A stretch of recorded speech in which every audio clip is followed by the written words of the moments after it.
Since being at Moxon, can you just give me one example of a job that you've got involved with and how you've helped improve the cycle time? In terms of cycle time, there's one part on the milling, which I think we just finished. We were running shoulder mill cutter with some drill, taking around 1 hour, 15 minutes.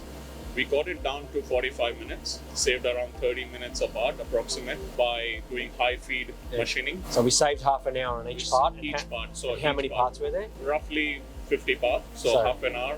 25 hours. That's right. You saved 25 hours on a job by applying your knowledge. That's right. In selecting the right tools to run at the right speed. That's right. The right feed. And also got the tooling cost down. So we were not using the drill. So that drill tooling cost is down. Where we don't need to use the tool, we don't use it.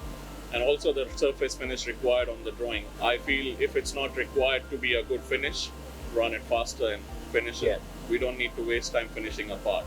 Got it. When it's not required. Yeah. Your experience and knowledge, not just in programming, but in tool selection, has saved us in one job 25 hours. That's right. That's for that particular job. And if we did that every week, we could literally save hundreds of hours. That's right. And that high feed technology, what I put on that, not necessary to that job.